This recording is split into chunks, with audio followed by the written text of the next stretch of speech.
What up, everybody? It's Dan and we're back here with another video review of a remake Leatherface figure that I acquired from my good friend Paul Manzi at Distress Labs. Check them out, guys. This figure right here is a Once Customs head sculpt, a zsaz shirt that apparently went for $300, and I forget who put it together. I don't know if it was Scaletta. I could be wrong about that. I'm gonna have to get the information from Paul and then post it on the comments below.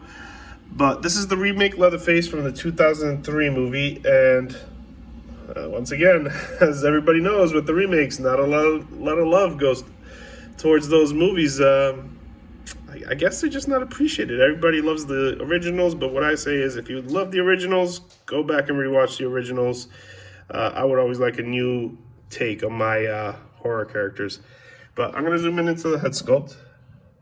And I think the paint is really excellent with the herring. Ones did a great job. You guys can see the eyes, the grin. There is two variations to this head sculpt. There's this neutral face and then a screaming face. I prefer the neutral. If I had the opportunity to get a screaming face, I absolutely would. I just prefer this one, so I'm glad I got this one. Let me get a close-up. See? I love the stitches on the mask, the skin tone, the lips, black tie, the coveralls. Not the coveralls, I'm thinking Myers. The apron is a perfect length to the movie. And then you got the Frankenstein boots, which are accurate to the movie. He did have some big old stones as boots.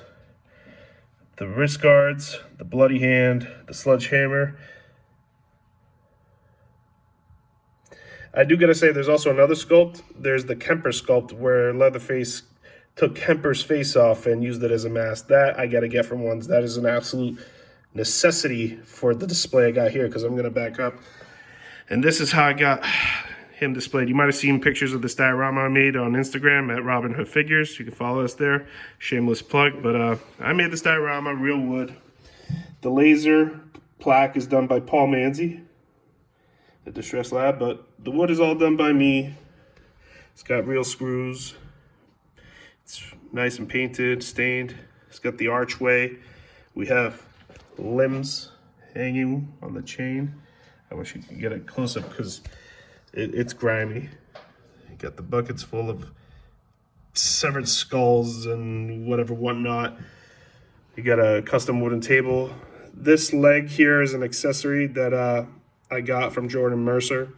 I don't know if he sculpted it. He might have painted it though. This is just a 1/6 skeleton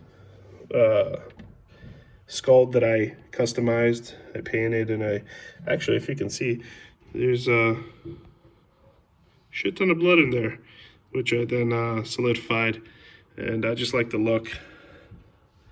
It just gives it a real menacing feel. The proportions on this guy I think are great.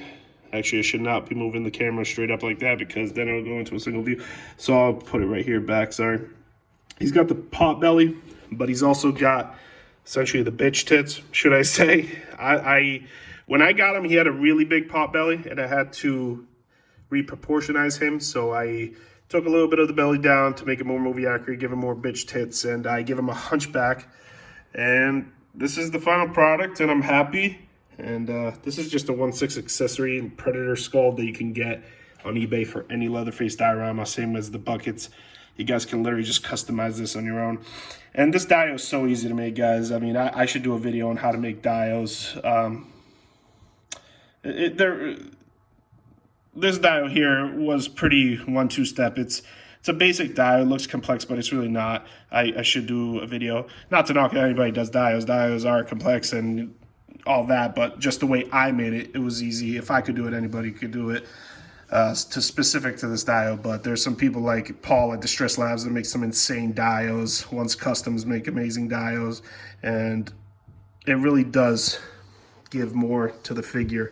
As you can clearly see, it takes up pretty much the whole detail, and the display is pretty menacing. I'm pretty proud of it. But yes, this is my remake Leatherface, and that's my review. Until next time, guys, peace.